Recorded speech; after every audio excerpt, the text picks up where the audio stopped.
Hey, White Sox fans! Brett Ballantini here. Apparently, I'm the only one who got my own memo that said formal headwear necessary for this podcast as we are celebrating, but I have so chosen to don. And Sox Pop 168 podcast. This is the fourth and final week or edition of our Soxivus celebration, which is now concluding its third year, thanks to Father Soxivus himself. Tommy Barbie on traffic cop and large family host duties right now. You thank him Doing for what I can. stealing away as father himself, stealing away for a half hour or so to chat on this one. And once again, we welcome back returning champion who came up with the champion name of Romy Gonzalez in our last podcast, returning champion Brian O'Neill to join us for Soxivus Miracles, which I would have thought we might have a couple more people because this is actually, I think, a better vibes podcast. Maybe I'm giving the headwear. Yes, I think it's a that's better why. Vibes. Right, that's the one for laying down and avoiding. Well, Father Soxivus, take it away. Tell us what this is all about and what's happening. Well, just like we started on an optimistic note, we also end on an optimistic note with the Soxivus Miracle. Frankly, there's nowhere to go but up. So I think anything would be a minor miracle with this organization, assuming that they don't just crash and burn and move to Nashville. Yes. So, but yes, the entry was provide. It doesn't have to be attainable, but provide what you think is that ultimate Soxivus miracle. And so far, a number of our writers have delivered. Awesome. Yes, the team existing a year from now, you could look at that as could be a miracle. It's a miracle that the whole park hasn't crumbled to dust. Especially, hopefully there's nothing in the air. There was some incident on the tracks. On the tracks, yeah. So let's hope that's not spreading. A wave of dismay that blows into the park. Did anyone see if Jerry Reinsdorf quickly drove away? Yeah, I told you I need a new ballpark. It's not he knocked over one of those cool cars and then he was gone and kept going. Yeah, perhaps just blow the name off of the park. I could definitely sign on for that. Okay, as I attempt to come up with bonus categories to fill out our podcast, Tommy, I'm going to shoot it right back to you as we did last episode. You have entered on site what your answer is. It is a bold ask, so please to explain yourself and your answer for the Soxivus Miracle. Like I said, the Sox have nowhere to go but up. So in my mind, the only real miracle is that this rebuild, by sheer luck or what have you, actually works. And I think that we've talked about it in Slack about how very carefully Getz seems to be putting together this roster where he's adding and removing people from the fringes of the 40-man roster that, frankly, I don't think would even sniff any other Major League Baseball team. But hey, I have to think at some point, even by luck, something has to click. And so maybe this next wave of prospects, given that they may not have the highest ceiling, but they do have high floors, they end up being workable assets to help rebuild a core. And then it just comes down to, is he a better constructor of teams than Rick Hahn was, which frankly, I think is a very low bar to clear, but that's something that we have to, remains to be seen. So in my mind, going into the, off season next year, we're all feeling cautiously optimistic that, there are enough flashes from each one of those prospects that there could be something happening here. That's Father Soxivus, a.k.a. Tommy Barbie, who has now just made Yosimar Cosin's hit list, given he is the fringe player added to the 40-man roster today. I guess there's just a new guy every day that's like... But every week there's like a guy of just like, okay, is he with the Royals? Is he local? Like, what is it that we have that's insight on this random dude that nobody else knows? So we'll see. Do you think Getz has a plan? Like, do we feel like maybe he's doing something and not just tinkering? Yeah, like a 5D chess thing. I think he's You know, tinkering. He really strikes me as somebody that tinkers, and I think the fact that the White Sox haven't really made any major moves this offseason kind of backs that up, because there's really, I know there had to have been opportunity too, especially at the winter meetings. that Yeah. makes sense. Yeah. Yeah. And let's keep in mind, it struck me as we were talking a little bit about this 40-man roster tinkering, and that's where Tommy first expressed what he just did here on the podcast, which is like, wow, he is reshuffling chairs on some ship, very likely to be the Titanic. But this is the Up with People podcast, so let's not dig into that too much. But he still has a name to cut, because the White Sox still haven't officially added. I don't even remember his name. It's been like 3 months ago that they added the guy from the KBO, but I mean, they still need to open up a spot for him because he hasn't been officially announced, introduced. And let's face it, he's like the number one starter next year. So there still are moves to be made. There still is tinkering. There's still stuff to happen. Yeah. Tommy, speaking to your hopes of rebuild, I guess this would be the first step in rebuild success. It's certainly not going to be an overnight situation, especially given the fact that all four, well, maybe not all four, but at least the two AL Central teams that were, well, the three that were really all of them, but certainly the three that didn't win the division, they've been active. I mean, going for it's odd because it's AL Central. What are you going for? But they're adding names. Detroit, very active. Kansas City are very active. Very active. Yeah. So can we follow that model? No, I mean, right. I mean, not advisable, but I mean, just the fact that, there is this movement in Grumley. But okay, given the fact that this team now, even on the odds maker lines, not that we care, gambling is a curse. Yep. Clearly the White Sox are being projected, or at least the money is projecting them as a last place team. No shock to us. Way to catch up, Vegas. Figuring that this is going to be very much an inexperienced, quad A team, you have a prospect or two that you actually are pretty excited to maybe see on the South Side as early as the summer, or that you're very excited about seeing what happens in Charlotte, hitting or pitching wise? I mean, the real big one, of course, is Colson Montgomery, because everybody's going to be watching him. I think I was kind of hopeful that Getz would do more in replacing Tim Anderson, because I think given the guys that are there, people are going to be clamoring for him in April, maybe May. Like, I think that the pressure is going to be even higher for him to come up and perform, because there's nobody else there. Like, nobody's desperate to watch the glut of random infielders that we have right now. Yeah, the bulk. And the bulk. So, I mean, I think that's the big one. Really, all of their pitching prospects, I think, could be interesting. I'm not high on Eder, but I think he can be okay. Nick Natrini is a little bit more of interest to me in terms of what he can be, but I think it's going to be a little bit later in the year before he really becomes a major factor on the major league team. Well, and Nick Nastrini's name ends in Eni, so so it's got to be, yeah.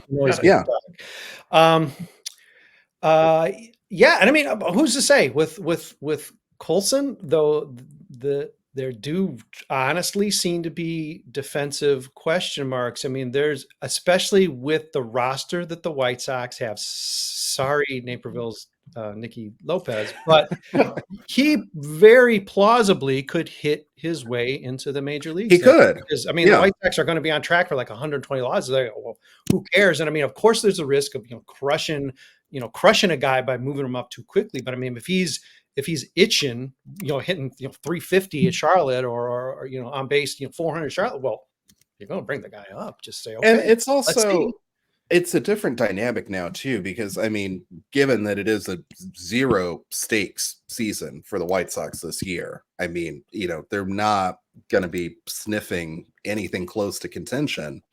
I could see Getz, if he has that development mindset, saying, okay, there's nothing else for Montgomery to prove in the minors, we might as well bring him up it's not like there's pressure on him to perform because we suck anyway. So let's see what he can do. So, I mean, I think I'm not saying that he'll be like Kitty Williams level aggressive, but I could see that happening sooner rather than later because of guys like, Nicky Lopez, who can play multiple positions. That shouldn't be as much of an issue.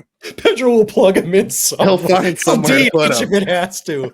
All right, and here's another thing that you don't want to put this pressure on anyone's shoulders. Montgomery being the most plausible candidate, but when I think about it, as I was listening to your answer, I'm thinking about the last time a White Sox prospect hit the ground running. Chris Sale, you can count, but his role wasn't the same. So I'm not going to count that because, and then he was going to be Kenny said he was going to be the closer and Sale said, oh no, I'm not. But I mean, Alvarez pitches a no hitter in his first start. Beret was hot. I mean, obviously Frank Thomas is a real easy one, but aside from, your brother from another, Tommy, Mike Caruso, I mean, there really were very rarely prospects that have hit the ground running. And that seems like a luxury that it doesn't happen often, but a luxury that other teams get, that the White Sox have gone, I mean, really now like a generation without getting. So maybe, I dare say, I mean, this is supposed to be the Up Talking podcast. Maybe they're due. And maybe Colson, as much as we all have to say like, oh,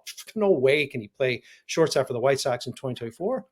He could. Maybe we catch a break finally, and he doesn't drown. He's not like ruined. And, maybe we got a shortstop or third baseman or left fielder or whatever for, But I mean, even with Tim Anderson, you had Tim Anderson and Simeon around the same time that were both kind of being like 1A, 1B, like these are our guys. And let's see which one of them stick. Now, everyone will argue that the White Sox chose poorly, but whichever way you look at it, both of those guys, they weren't terrific, but they stuck around well enough where they were at least positive contributors. Oh, that's where I think Colson Montgomery could be. Like, even if he isn't like worst case right out of the bat, I could see him being like that. But it is interesting you bring up Chris Sale, because I don't think it'll happen next year. I wish it would, but it won't. But I do think that Noah Schultz will get fast tracked to the majors using that Chris Sale pathway. Yeah, it worked once, so why wouldn't it work? Why not again? Despite the fact it has worked with Crochet. Never mind. A couple other guys Crochet is like falling off the face of the earth, and nobody knows if he's alive. It will work. Yeah, well, okay. Well, that's next year's Soxivus Miracles. So stay tuned. Yes, exactly. Boy, we keep promoting all our 2024 content, and boy, it's going to be delicious. All right, let us swerve the mic over to Brian O'Neill. I'm curious to know what his miracle is, or if it's going to be 2 or 3 or 4 layered, as it was our last podcast. So, Brian, take it away. They were kind of 2. Tommy mentioned Jake Eder, and I don't know, like, I don't think he's going to come back and win the Cy Young or anything like that. I don't think he's about to, explode, but he was so, like, everyone rolled their eyes at that trade. It was like, what are we doing? Like, this guy has been hurt for 2 years. He has, he barely ever did anything. Yeah, and I mean, that was me. I know. I was too. I was like, oh, this is our centerpiece move right now. This is great. So if he actually is healthy, and he's had a lot of command issues, and I know he hasn't pitched well since we traded for him in any of the minor league games, but it's not impossible. He still had really good stuff, and who knows if he's actually healthy, that can be the. And I'm using miracle here in its absolute definitional term. Not saying like here are some plausible things that are going to happen, but. That's what I'm thinking. I mean, it's again, and Tommy mentioned, we have very low expectations. Brett, I think is, and it doesn't really matter. Like if he comes in and pitches 150, 100 innings, even we're like, all right, that wasn't as bad as we thought it would be. I think our miracles have to be not as bad. Yeah. And not to interrupt, Brian, but let's just point of order here. If it doesn't appear on your screens or in your podcaster machine or whatever, this miracles, it's in italics or quotes. I mean, we are not seriously pursuing these miracles aren't predictions here because we know we are way at the back of the line. We are sitting behind the back of the bus when it comes to actual, miracle bus or train. So point of order. And you brought that up, Brian. So I just wanted to formally say, listen, if it's not in italics or quotes, it definitely is. So that falls under. And the White Sox think decently enough of him. He's 40-man AFL, where he distinguished himself pretty well. He was a fall star, and whatever. He's a guy you think might be next up. Him, Nastrini, good stock. Granted, they're going to need some. They may all be up because all the help. They don't have any pitchers at all. So, all right, Jake is one. Give me some more miracles, or quote unquote miracles. Well, yeah, the Jake one is the miracle. You're like, oh, I thought I was going to get that red light, but it's green. It's a miracle. Like, that's an abuse of the term. We'll use that. The actual miracle, that could be like an actual miracle on 35th. Moncada is healthy for a year. Like, I know you can't control health, and it's not like a moral failing that he can't stay healthy. I hate that, but he's got to at some point. I mean, I know he doesn't. No. Money. Yeah, he's playing for a contract. Something tells me it's not just a miracle. He's going to say, wait, I want to make more music videos and wear more rompers. Yeah. I think he'll find a way to stay healthy this year and away from those clubs in Northwest Indiana. Yeah. So, okay, well, then that is a miracle. Yeah. That's a good one. I mean, I'm talking like 110 OPS, something like, not like, back to 2019 or anything, but just to the point where you're not sad watching him play baseball anymore. Because when he's flashing, it's like, I had so much hope pinned on this guy. And then, I mean, really watching him play baseball, I think, is probably key. We haven't been able to watch him play baseball. He's in the dugout. If we're lucky, he's in the dugout. So, that would be different. And Tom, I'm with you. I'm smelling something in the air that says, he's going to get 120, 140 games in, no sweat. Yeah. And that sounds cynical. I'm definitely not. I think all three of us are big Yoán fans, and I'd still love him to play 10 years on the South Side and be the 30 WAR career that we were hoped might have been the low expectation for him, because that means there's still some really good years from him to come. I think we all really like the guy, but we also, to like him, we do have to see him play. I'm not going to like him. I know this is a shocker, and this is skewing slightly negative on a Miracles podcast. I'm not going to like him solely on the basis of the music video and even the romper, although, man, that's a good romper. It's tough to diss. But I want to see the play. I want to see the bat drops. Come on. Yeah. I want to see all beautiful swing when he hits a home run and the bat just drops. God, it's gorgeous. I miss it. But that is one of the most frustrating things about him, is that he has the talent and the capacity to be a 4 WAR per year kind of guy. And it's one of the reasons why I get frustrated about Pedro Grifol being the manager, because it's just like, it's clear he needs somebody to kind of get on him a little bit to get to that level. And I don't think that they have that right now. He's a veteran, Tommy. He is now, which is really terrifying that he is. He scolds the rookies. It's really terrifying that he's a veteran. Unless your name is Luis. Yeah. Well, he's not good enough to get on him. Well, even going back to the Machado flirtation, or even before the move was made for him at third base, I was always one who said, okay, he played easily a serviceable second base. I'd say, okay, fielding wise, let's say he's an average second baseman. We can live with that, especially with the bat. Think about that kind of ridiculous, haughty assessment that yours truly certainly made. I'm sure others did too. I mean, we're lucky if he can play a position. And when he's on the field to play third, he's a great third baseman. But I mean, to think that he could be a second baseman in the state he's in now, and I understand the coronavirus situation, I mean, really, really cut him off at the knees. And that is certainly an effect here. But the fact that the guy's, he sort of can't, I mean, third base is his spot because he can't really move any longer. And he's still, he's a young guy. I mean, again, this is a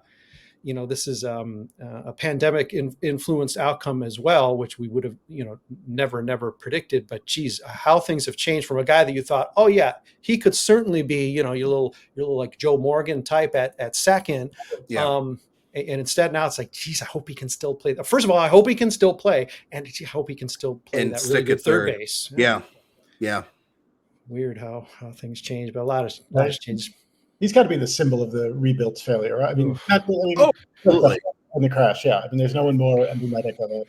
Well, and I mean, you have the other side of it too with Benintendi on the White Sox, because that's who Rick Hahn originally wanted before he got Moncada. It's true. Right. So you have both sides of failure right there. I mean, Yeah, it's tempting to say the symbol is Eloy, especially with the wrinkle of the thanks Cubs, because it's sort of gone from a true taunt. And let's face it, that that trade is absolutely win for the White Sox. But now it's sort of like, okay, thanks Cubs. We're watching them pass us in the standings, or our window slammed shut on Eloy's waving hand. So those are two sad. I mean, skewing a little bit downer here, so I'll try to rally us in still a downer way, because what else can I do? Well, I've written, and I'll just say my miracle. I'm not going to dare say a miracle, even though in the second half I think I'm going to challenge both of my guests here and myself to come up with maybe some specific positives, or at least some specific predictions, given that, hey, we got to fill the podcast out anyway.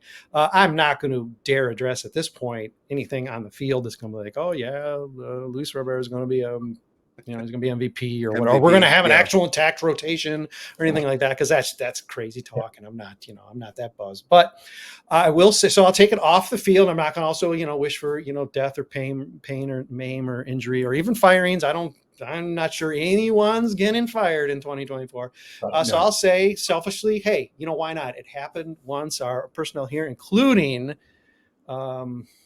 his truly, Father Soxivus himself, we have covered at Southside Sox under different guys at Sox Park. So my miracle will be the White Sox relenting as they see interest in their team dwindling. Of course, they don't see that, so they're not going to make this decision. But my miracle would be that we would be extended coverage ability. We have capable people. We have extremely good writers. We have stuck through. We're not skipping, recaps. We're not skipping. We are probably actually going to ramp down some of the coverage, because when we expanded it, 6-pack and the Bird app and whatever else per game, that was anticipating greater interest in the team, anticipating greater success. 95 wins after the 93 win season. Of course, they decided, curiously, the White Sox, go figure, to go the opposite direction, and now are well under 500. So it sort of seems a little silly to get that interested in throwing that much coverage per night at the team. But the point is,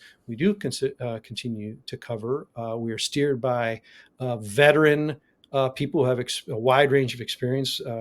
We've already done it very well, showing up for 30 games at Sox Park in 2020, not missing a one. In fact, sometimes even double covering. We had photographic coverage even until our parent company cut that off. Not the White Sox. The White Sox were totally cool giving us photo coverage. So we had that great relationship, wearing a different badge.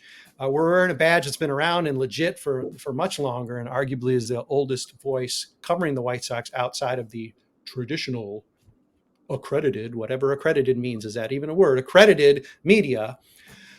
So that will be my miracle. The White Sox say, hey, wow, I can hear an echo in the press box. And that would be the only reason it wouldn't be like by merit or kindness or generosity. It would be, well, there's no one here. So yeah, okay, warm a seat.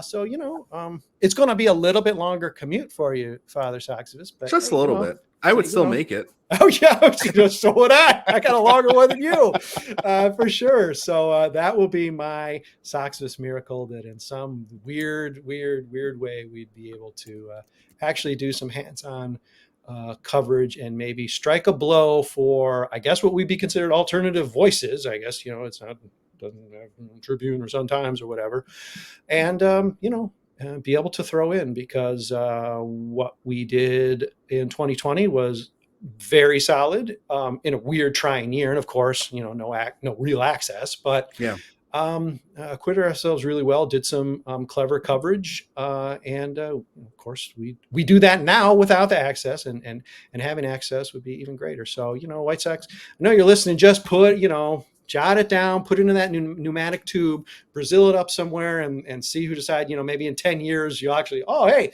this pneumatic tube system here at Sox Park. Let's look at the messages, and then when I'm long gone. Brazil as a verb. What did I do? Did you just use the movie Brazil as a verb? Yeah, it got Brazil. Sure. Yeah, that's, I know, I get that.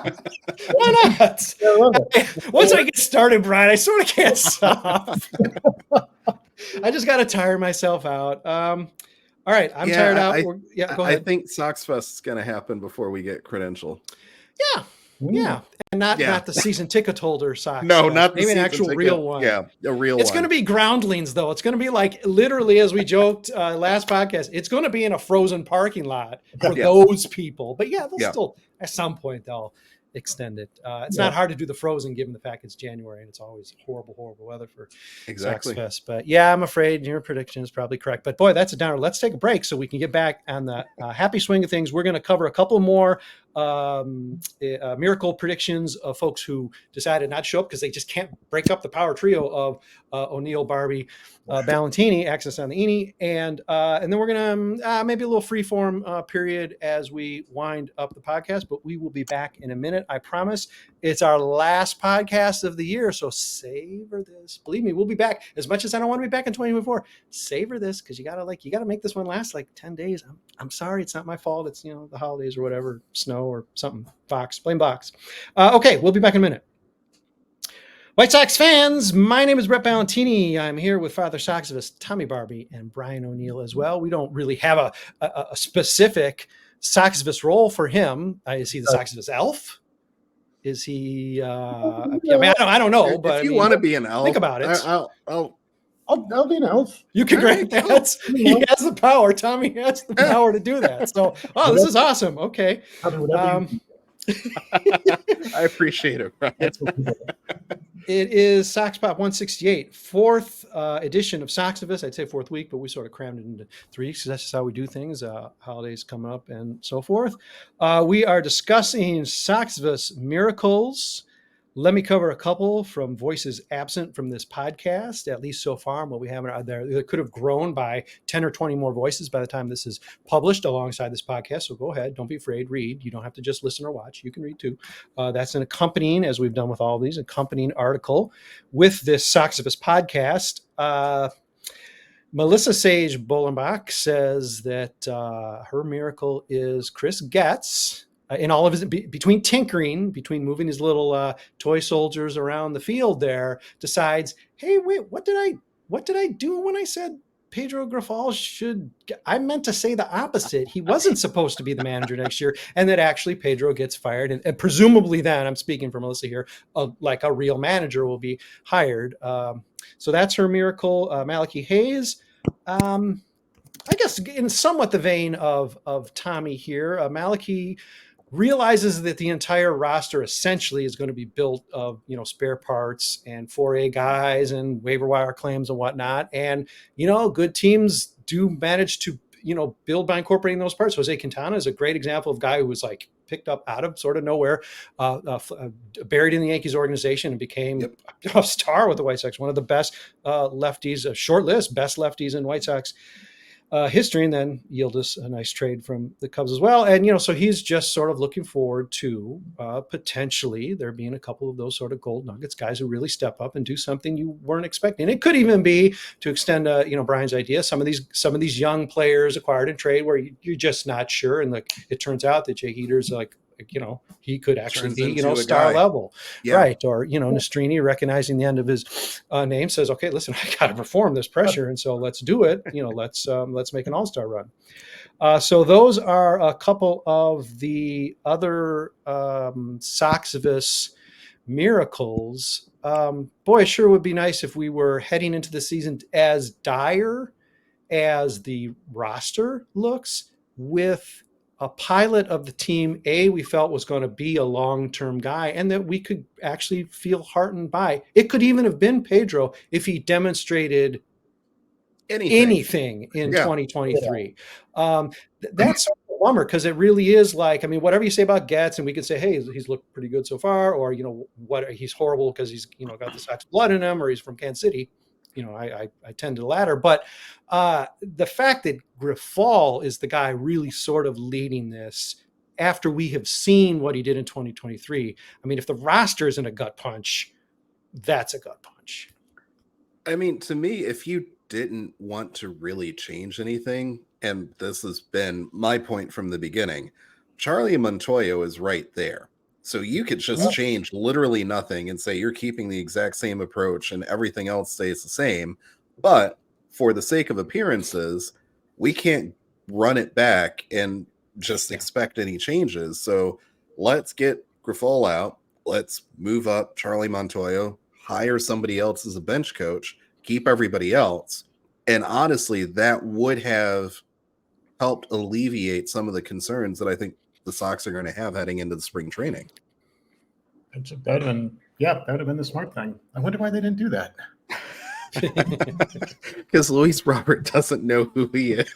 I mean, you're still paying Charlie. I mean, okay, I guess you're not paying him manager dollars, but you're paying him a decent amount, though. So I mean, okay, so that's not the reason, which would be extremely plausible, for the White Sox. Okay, yeah, they went with the Robin Venturas, who are like, what, I get paid to be manager? Oh, okay, cool. That's whatever. I'm really excited now. So yeah, I mean, that makes it even more peculiar, but I wonder if Pedro will have to fire himself the way it seems to be now the tradition with the. All right. How about this though? Okay. We're talking about miracles. Okay. Stop. What if Pedro, not thinking he has to win now to save his job, because he did a lot of stuff where he's like, I'm not gonna teach anyone anything. They've got to just win now. What if the pressure of no longer having to win makes him feel I'm going to have to become a teaching manager now, and he changes his approach and is less arrogant? This is a miracle podcast. Mm-hmm. I like it. I'm just wondering what he teaches. Hopefully baseball. Because I mean, I what does he have to teach? Yeah. But I mean, it's like, not even to be flippant about it. It's like, and I hate that I'm saying this, but like when Tony La Russa came in, you at least understood what it was that he thought the White Sox needed to do. He had a philosophy. He was like, all right, this is how we're going to do things in spring training. These are the drills we're going to focus on. We're going to play the game the right way, all that bullshit. I don't know what Pedro Grifol brings to the table other than a winning attitude and culture. And clearly, if he brings those things, he's really bad at both of them, because the White Sox never won and the clubhouse was never worse. Yeah. No, I mean, I don't think it's going to happen. Yeah. It may not. I mean, I think it's a fair point. I was just wondering, like, I want him to be that, but I don't know what he teaches. What capacity does he have to do that? Yeah. Right. And with the caveat that you threw out there, Brian, of if sort of the mission has changed, and even though they're telling us they're competing, I mean, come on, we all know better. And so that maybe even gets whether he actually ever says it, despite the fact he's been free to say he hates the team that he helped put together, but he hasn't really said, no, we are rebuilding, whatever. I guess he has such respect for the White Sox fan base. He knows we can read between the lines and know, oh yeah, that's for sure is whether you want to say it or not. It is. I guess my hesitation, Tommy just said it straight out, but I'll try to find a point and say, listen, one thing that would indicate to me that he would have that capacity, and I believe he came up through the ranks because he had to have shown that. He had to have, worked with particularly catching prospects and maybe some pitching prospects, and really demonstrated something to move up the ranks in Kansas City. I mean, it's easy to have guys get flushed out of your systems who just can't do that. But the fact that he failed, I want to say, unilaterally with the rookies, particularly with like a Colas, who seemed to be like, the permanent residence dog, when he was really the guy Grifol probably, and for all we know, he tried. But the fact that there are such public words of, almost shaming and embarrassing the player, and knowing that if there were really ugly stories, I mean, truly, like, this guy could care less. He doesn't even show up on time. He loses his uniform, whatever. I mean, we would know that. So he's got these little things about, not like learning the game the right way or whatever. And he's not conveying that. He clearly wasn't teaching that. I know it's not necessarily Pedro's responsibility. I guess that was Daryl Boston's responsibility last year or whatever. That's definitely what gives me pause in terms of believing that with a mission sort of statement change, he could shift into that because, and again, that could come from the pressure of, well, I'm sorry, I got time for Oscar Colas. I'm not going to play that guy because I need to win now. They're going to fire me in May. So that's my one hesitation. I would love to see it happen. And you'd think he would be equipped to do that. It's just, wow, I don't know honestly what he did, and this sounds like piling on because he must have had a couple things for us that we could really say, all right, we like that about him. But I really, off the top of my head, can't think. It doesn't help that the record was so terrible, but there didn't seem to be a moment where it was like, it seems like if it was right or left, whatever the direction that was wrong, it seemed like he took it. And man, that's a guy who seems really overmatched. Yeah. And he just seemed overwhelmed by the job. I mean, that's why he reminds me so much of Terry Bevington, because that's like the last manager that I could think of that, like, you wondered how he made it to the ballpark every day, because it's just like this job seems to be so far over your head. If it's too much, please say something, because you have other guys there that can help you out. But he just seems to be so focused on trying to not screw it up that he's making it worse. I think that's super sharp. Yeah. Tommy, focus you can be so hyper focused 1990 sometimes. You'll recall they actually like re-signed him. I mean, it wasn't like he had a 3-year and he had to run it out. They were like, you did a decent job taking over for a lot. Take some money. Let's do it, man. We're jacked about your potential. Let's go. Boy, Ron Schuler really wanted his own man. Yikes. And I still remember him going to the bullpen when there was no one there. Yeah. And that was classic that Bev. was him in a nutshell. Yeah. Of course, here's one thing, unlike Grifal so far. Now, granted, Bevington has a little bit longer tenure for us to be able to get behind something. I mean, listen, that guy threw down with probably many guys, but he definitely threw down with Gardner. So yes, I mean, we can get behind that. We can get behind that. We get behind taking on scrap iron, that guy and his stash in his mouth. Good Lord, boy, that was a fun rivalry. Detroit seems to still carry that rivalry. I don't care about the Tigers. The Tigers still seem to hate us, at least Tiger fans. And I'm like, Tigers, who cares? But all right, whatever's going to motivate you, Detroit Tigers fans. And now you got our announcer, so all right, you win, whatever. Hey, let's do a little free time stuff. I guess skewing positive, but no, come on. We know we're not going to really totally adhere to that. I'm curious from both of you some like best case specifics from the season. I know this starts to get into maybe even our predictions, like, team MVP or whatever, but hey, there's plenty of time to change that. Nobody's writing anything into an Excel spreadsheet that's like in permanent marker yet. It's just December. Let's start with this. We've talked about losses. Let's flip it. What's the best case scenario, knowing the division is still, the division is still bad no matter how these teams are stocking up. Best case scenario, of White Sox wins for 2024. I'm going to think the cap is 500, but that even seems like a stretch. But curious, Brian, what's your high number of wins going into 2024? I mean, even saying 75 seems wildly optimistic. 70. Wow. Yeah. 70 is the peak. 70 is if nothing's break right, if Luis Robert stays the whole time and has a full year. Moncada comes back a little bit. The pitching staff, even if it's bad, stays relatively healthy, and at least innings are eaten. I mean, that's still best case. Yeah.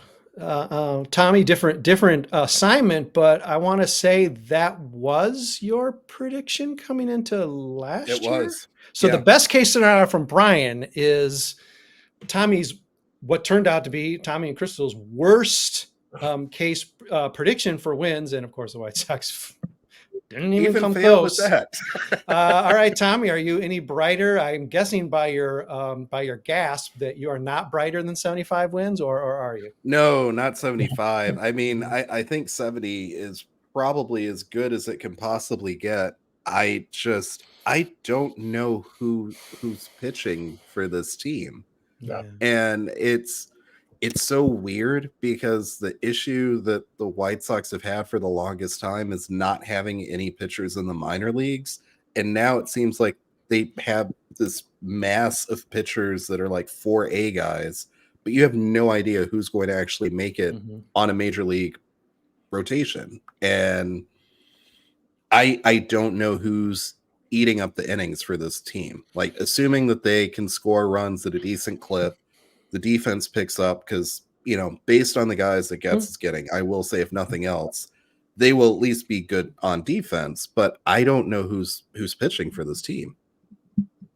Yeah, I mean, we want to like like glom over that fact or something, but that's pretty core It's element. And the pretty White Sox big. are really completely bereft. I mean, it's not just even heading into last year, like, okay, wait, we got no number 5. There's no Cueto out there to like pick up. So maybe we have half a rotation, or even Right. maybe even 4 guys that are maybe even all iffy, but there were guys. The White Sox, you could argue if Dylan's traded, they sort of have really like 0 guys, which is not common. I mean, No.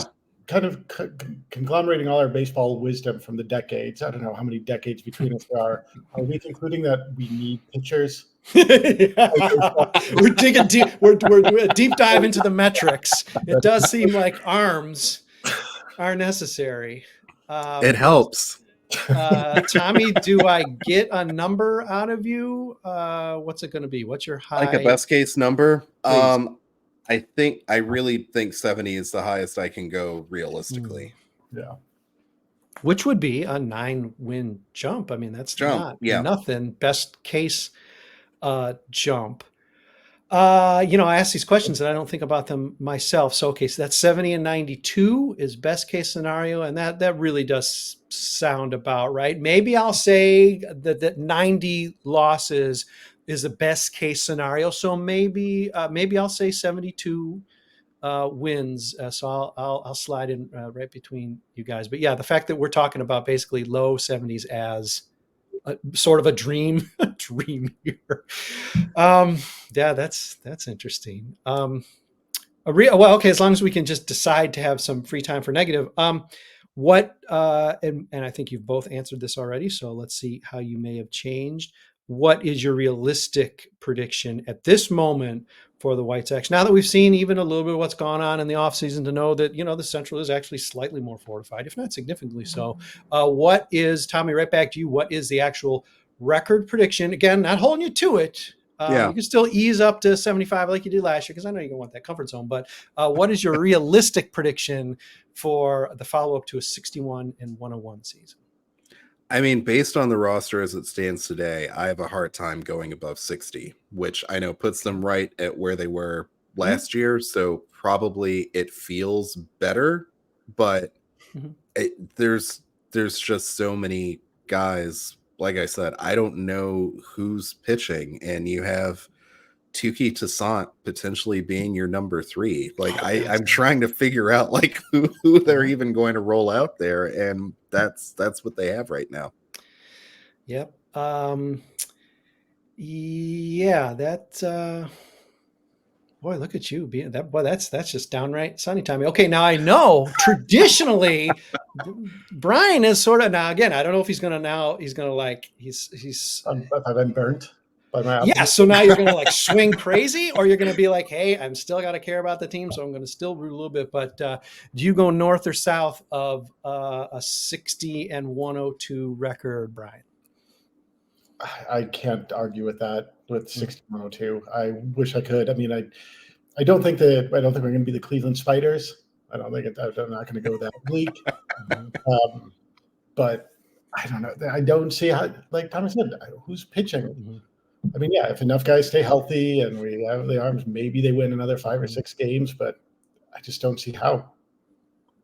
For the sake of making this interesting, because now for like 12 podcasts, I've predicted a franchise record 107 losses. I'm now going to up that to 108 because, I mean, it hasn't gotten better since I made that prediction. The team itself hasn't, and the division, is a little. I mean, I know divisions don't matter anymore because it's not such a uneven schedule, but even across baseball, you can look at most teams have improved in some capacity in ways that the White Sox just haven't. But at least made a bunch of moves. I can only think of 2 moves the Dodgers made. Yeah, really lazy.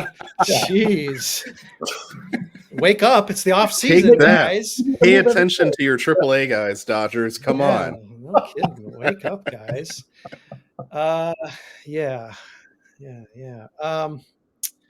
Okay, so then let's presumably positive, but this also can be a negative question. And so I'm asking one thing you are either looking forward to about the team itself, or even a prediction you like to make about the performance of a guy, maybe somebody who is going to surprise us, or I don't know, it could be like when the date Pedro gets fired or something. But give me a prediction or two about the season.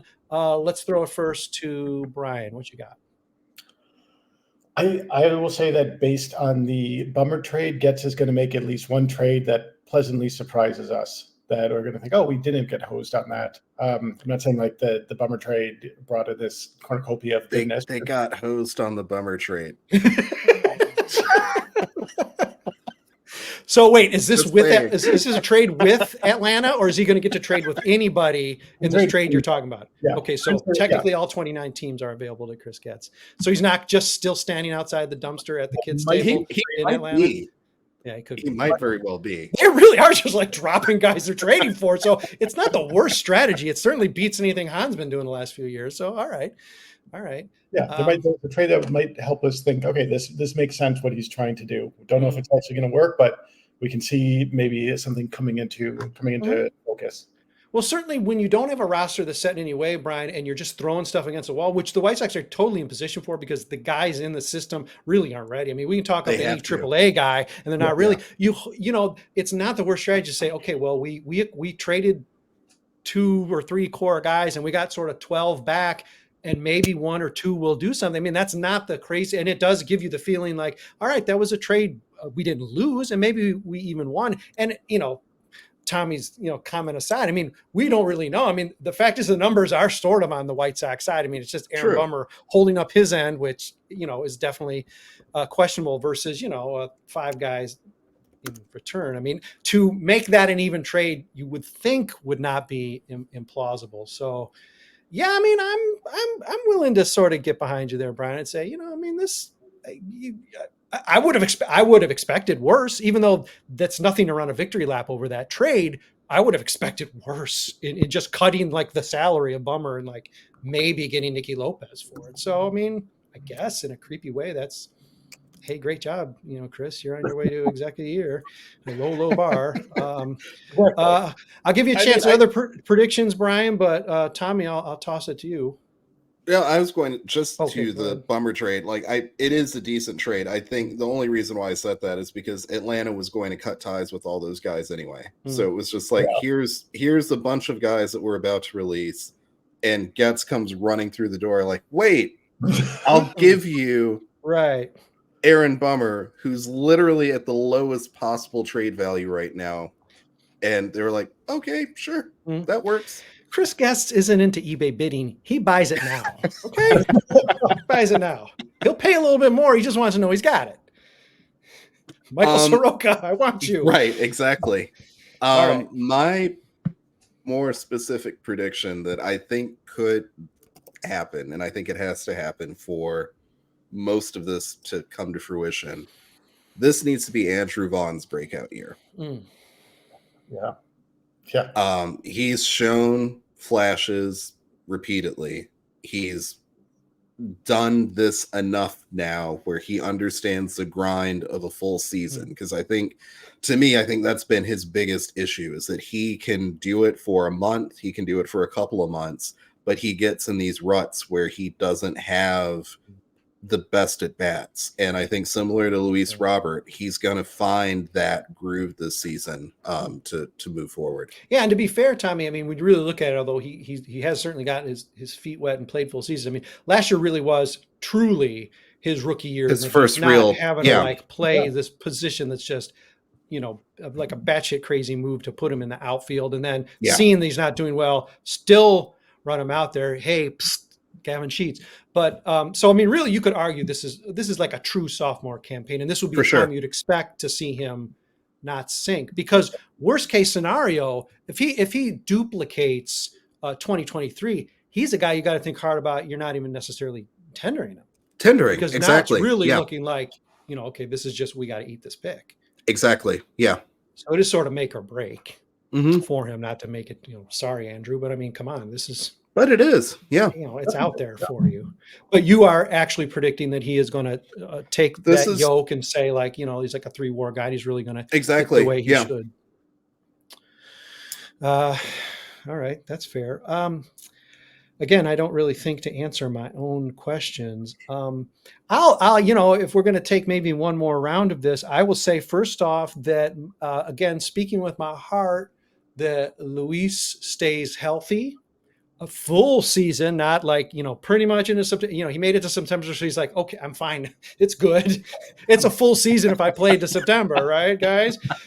And really, really can be. I mean, I think he was 12th MVP. Let's Yeah, say that he's a top 5 MVP candidate. I think if he's that's a fair. guy, I think depending that's, Yeah. on what the rest of the league does. Of course, I mean, his numbers from this year could look better in a maybe a weaker offensive year.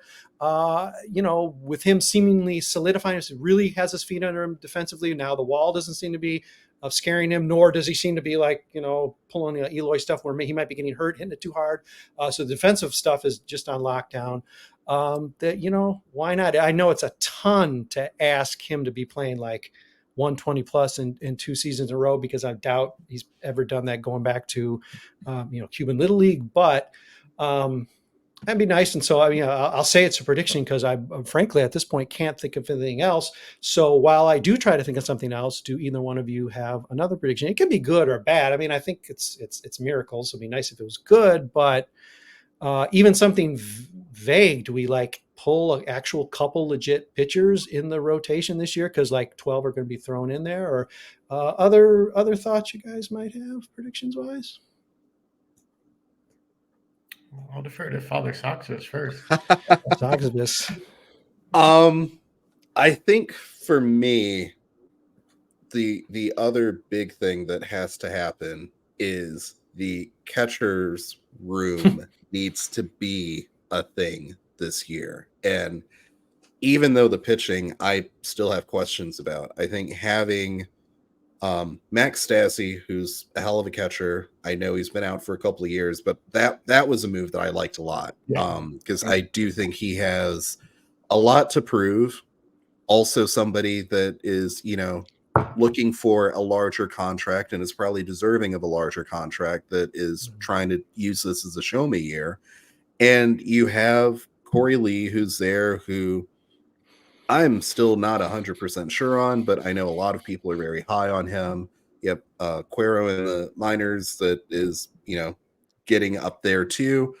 I think that you'll finally have a true trio quartet of catchers in the White Sox organization that know how to handle pitchers. And God, I can't remember the last time that happened, because I mean, this is something that has been needed. And I think it'll make a huge difference, because you need those guys to help call the games, especially for younger pitchers, to help mentor them, to help kind of show them how to navigate through the ups and downs of the game. And especially with guys like Kopech, who run incredibly hot and cold, they need somebody like that can help guide them through a game in a way that I don't think Yasmani Grandal always could. No. Yeah. I think it's fair to say Grandal maybe made an effort, but paid lip service, because I think he's just too solo focused, and I don't think he has the capacity. I could see him managing, but when he's not playing, the playing, I would still think there's probably even a flare of competition, almost that AJ thing where you think that guy could have done some mentoring. I mean, a guy played a long time in the majors, and somehow, even though like the whole league hated him, but I'm not sure that he ever did a lot of mentoring, because he's like, well, no, I can do it better than the guy I'm supposed to be mentoring. So, exactly. Yeah. That's a tricky wire to walk. So it would be nice if it worked. It'd be nice if it worked out that way. It'd be good for the White Sox. Brian, did you come up with anything, or I can take a turn as well? No, okay, what you got? So I'm thinking about like my softball team. Our name is Good place to start. Yeah, heavy timber. It was an architectural term. It's not meaning we're good, bad, sexually ironically terrible, but we lose a lot. But every once in a while, we have a game where we're like, oh, we had a timber inning, which means we like kicked it around and overthrew like 5 bases. And like, I can accept losing, but I hate when we lose because we have a timber inning. I think the White Sox are not going to have as many timber innings this year, where we're just like, these guys don't know how to play baseball. They're not going to be good, but it's not going to be so much like if you never played baseball before, like, what are you doing out there? Mhm. I don't say, like, I hate, like, they're playing the game the right way or anything like Mhm. that. I hate that shit, but it might not be as embarrassingly bad, even if it's the same or even a worse record next year. That could be a miracle. That's They really good. Yeah. Yeah, Because I think he it's important that they've brought in so many Mhm. veterans from different organizations to really help alleviate Mhm. that very thing. Mhm. So I could absolutely see that being Yeah. the case. I don't think you can make an argument that says, I think Tommy said he thought the defense was going to be good. I'm not sure you can make an argument that's going to jump into good. I would say average would be a great goal, but I True. think the veterans coming in and plugging in and certainly having some strength up the middle, at least certainly out in the outfield, and whoever's plugged in at shortstop, at least until it's Colson, right, is going to provide a solid defensive presence. So while overall they might not be, let's even say, good defensively, the idea what Brian is specifically saying of the timber inning, where it's just like just it's a What's domino happening? effect.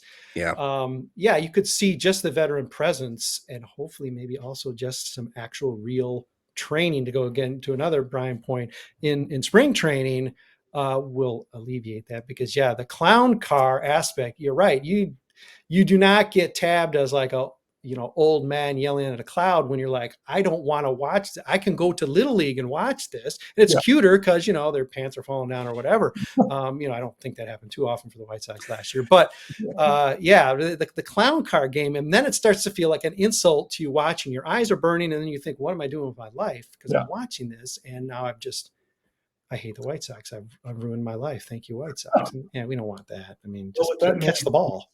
Yeah.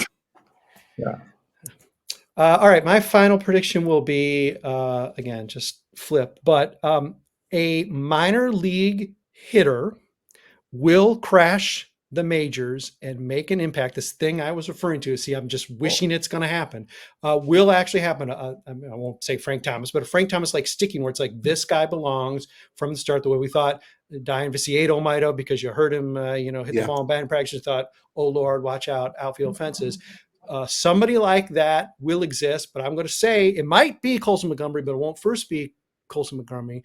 My prediction is Wilfred Veras takes a tear through Charlotte, and because he gets to play corner outfield, he's been playing some right field, but also as first baseman, obviously his DH bat, is a guy who is he has hit everywhere. He has a fair amount of swing and miss, but if you listen, Tommy can feel me here that you got a Mike or Adolfo who had a lot of swing and miss, but when he hits, made contact, they go oh far. my God, yes. So I think Wilfred is hit everywhere. He's young. I think he's young enough to maybe even not have the fear. He's part of that wave with Montgomery. He's sort of been like right with him there, and I could see him in Charlotte making a mockery of Charlotte. Again, this is all very wishful, but I could also see the opportunities in Chicago being there. No offense, Andrew Vaughn, opportunities being there, because Eloy will have ended up prostrate on the outfield fence, falling or into the fence, whatever right? else. Gavin Sheets really did fall in that hole in right field, and we didn't ever see him again. So there's going to be opportunities. So really anybody putting up numbers, which hasn't really happened. We talk about like Victor Reyes like last year, but I mean, those numbers were still like, very solid, but okay. Yeah. But I mean, lighting it up, we haven't seen too much. And the fact that he's a legit prospect, and the fact that he puts those numbers up, and this could, of course, apply to Claro, it could apply to Montgomery. There are a number of guys, but it seems like the shortest path, and that they might even be willing to be more daring with Veras, because he is almost like, he's more found money than a first round draft choice that you do have to pack and bubble wrap a little bit. I see him maybe being the one cheating up maybe into the second half of the season, maybe getting some legitimate time, like Frank came up, I think, August 1st, maybe getting some legit August, September time, and bobbing pretty well to the point where you're like, okay, for 2025, okay, we got a guy. And, I'm just hoping that next year's podcast is going to be more exciting, so we can say, hey, all right, let's not worry about right field because we got Wilfred, we got a guy there. So, I mean, this is all about being wishful on Miracles Day. But that's interesting. I thought you were going to say Brian Ramos, because I know he's in a similar vein, and I could see him getting a longer look so that the Mhm. White Sox don't have to pay Yoán Moncada Hmm. insane amounts of Oh yeah. money. Sure. Yeah, my only caveat with Brian is that he's he's hurt last year. I'm not sure. I mean, I'm not Right. saying he's injury prone, but and that sort of stifled him a little bit in a way that Wilfred hit the ground running. But yeah, I mean, arguably you could say those guys are interchangeable. And plus, Brian does play like a legit corner Legit position third base. Yeah. of need because sorry, disaster personnel. I mean, I'm not sure you're going to be putting the cap on in 2025, but yeah, no, I mean that's for an off the board pick. Yeah, that profile is very similar, other than the fact that we've been talking Ramos and hyping him maybe for a little, maybe for a season A little bit longer. longer. Yeah. So there might be a little more pressure attached to that, but yeah, I'll accept that as a substitution, Father Soxivus. Thank you. So now my predictions doubled, and there's even Now you have chance for two. it to be right. Thank you. That was Exactly. very kind of assisted you. I don't even have to be an elf. I just got a free gift from Father Soxivus. That rules. Okay, I guess last chance for any other predictions, but otherwise we have plenty of time in 2024. What are we going to talk about in 2024 but predictions? And then once the calendar flips and we play that snow blizzard game to open the season against Detroit, then after that it's just going to turn to Eeyore podcast for like the next 50 of the year, because it's going to be It'll be Charlotte watch. Yeah, Charlotte watch. If only. I mean, I pray that's worth watching. I mean, that's the problem. It's the dynamics of AAA have changed such that That's true. it's sort of like, well, that's not anything. But the fact that there could be a core of legitimate prospects starting the season in Charlotte, including maybe even a guy like Varys, that'd be pretty odd. I mean, when you think about top 10 guy, Caro, Ramos, Montgomery, maybe Varys, probably missing Tatum, possibly. I mean, yeah, there's a real core there that, if not right from the start of the season, very soon should be playing together. And that could get exciting really fast. I mean, now I'm really punchy, but I mean, that really could, because that would be you might see interesting. some of those numbers and be like, oh, now wait a minute, Yeah. and then and then bring them all up after the All-Star break, and let them get killed a little bit, but still have some fun. I mean, they did Project Birmingham. They didn't seem to care if they got killed at Birmingham. So all right, bring them to the majors. Exactly. A couple of years later. All right, so we got it for you, Getz. It's Project Southside. Start the season that way. Who cares? You're going to lose 120. Who cares?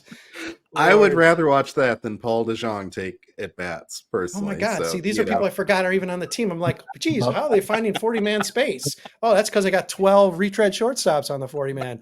Awesome. Oh my God.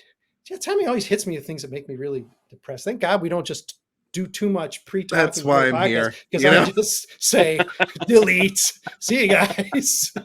Have a fun chat, because I can't take it. All right. Well, I can't promise it's going to be sunnier or more optimistic at the turn of the year for podcast 169, but I promise we will have one. Hopefully it will feature finally out of his unit. It's getting a little bit hot. It probably does need to be dry cleaned. Finally gets out of his Father Soxivus costume to join us, and hopefully also joined by Brian O'Neill, because we've had a fun couple of Soxivus podcasts here. But we promise, probably not long after the turn of the year, we'll roll something out. There'll be something to talk about. It'll probably be bad. There'll probably be some like Soxfest mock hate that's even more offensive, or the White Sox decide to not even field minor league teams but for Charlotte this year to save money, or who knows. Or they don't hire an announcer and it's just Steve Stone droning on for 2 hours by himself every game. Yeah. Or dead air when he's going to need a break. I mean, right. Dead air. Very innovative. They'll pitch it to us. Very innovative. Sounds of the ballpark broadcast. Exactly. I like that. Better than late era Hawk. That's for sure. Sorry. Love you, Hawk, but not that much. All right. Well, we will be back at the turn of the year. Promise. I don't know why we will be, but we will. But that sets it off for the year. Thanks, everybody, for spending the year with us. It was a very painful one, and I hate to predict it's going to be worse in 2024. But I guess if we do it together, it can just be like a group hug every week. And I don't know, somehow we'll get through it. I mean, I'm sure there will be casualties. There have to be. It could be me. I mean, I don't know. I'm hanging by a thread. So, but, hopefully we're generally intact as we see through a 92 or 90 or 108 loss season or whatever it's going to be. It's going to be rough, but I don't know. We'll watch it together. Unless there's too much clown car defense, then we'll just That'll quit and be go it. on strike, Yeah. and we'll all subscribe to MILB TV instead of MLB TV, as if any of us subscribe to that anyway. Wink. Thanks, Fox. Anyway, all right, that wraps it up for us for the year. Thanks for spending another year on podcasts with us. You will be able to see and hear from us shortly into 2024. Thank you, Brian. Thank you, Tommy, for shepherding these last two Soxivus podcasts. Next year, I predict we're going to be so excited. Next year, Father Soxivus, we're going to be back to having like 15 people, and we're going to have to break them into two, and We'll everybody's have going a to whole talk over one pipeline another. of prospects to talk about. It'll be great. It's going to be ridiculous in a year. So thank you for helping tow us through this very difficult, this desert of an off season that we've had. So thanks to Brian O'Neill and Father Soxivus, Tommy Barbie. I am Brett Ballantini signing off for the year. We will be back at the turn of the year, and we'll be talking about something. It will probably be negative, but let's all pretend as we go to sleep tonight that it's going to be positive.